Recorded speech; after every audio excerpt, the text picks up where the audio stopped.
বিশ্বকাপ বা চ্যাম্পিয়ন্স লিগের হাই ভোল্টেজ ম্যাচ, দুই দলের প্লেয়াররা যখন মাঠে ঢোকেন সবার নজর থাকে তাদের দিকে। কিন্তু খেয়াল করেছেন, প্রতিটা সুপারস্টারের হাত ধরে হেঁটে আসে ছোট ছোট কিছু শিশু। কোটি দর্শকের সামনে বুক ফুলিয়ে হাঁটা এই পুচকেগুলো আসলে কারা, আর কেনই বা মেসি রোনালদোরা এদের হাত ধরে মাঠে নামেন? এর পেছনের গল্পটা কিন্তু দারুণ আকর্ষণীয়। আপনি কি জানেন এই প্রথার আড়ালে লুকিয়ে আছে এক বিরাট রহস্য?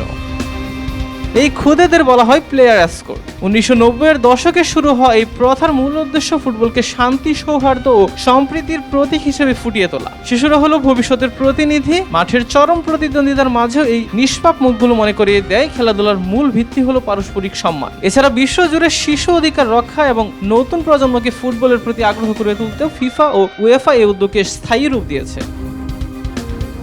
অনেকেরই ধারণা এরা হয়তো ফুটবলারদের নিজেদের ছেলে মেয়ে, কিন্তু সত্যিটা হলো বেশিরভাগ ক্ষেত্রেই তা নয়। সাধারণত স্থানীয় স্কুল, ফুটবল একাডেমি বা সুবিধা বঞ্চিত শিশুদের মধ্যে থেকে লটারির মাধ্যমে কখনো কখনো স্পন্সর প্রতিষ্ঠানের প্রতিযোগিতায় জিতেও 6 থেকে 12 বছরের শিশুরা এই সুযোগ পায়। তবে হ্যাঁ, বিশেষ কোনো ম্যাচে মাঝে মাঝে খেলোয়াড়দের সন্তানদেরও দেখা যায়।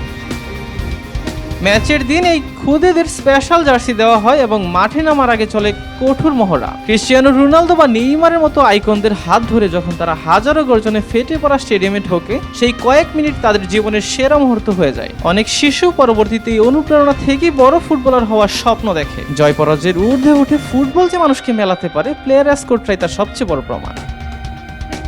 সাবির হোসেন হিরণ, দেশকাল নিউজ।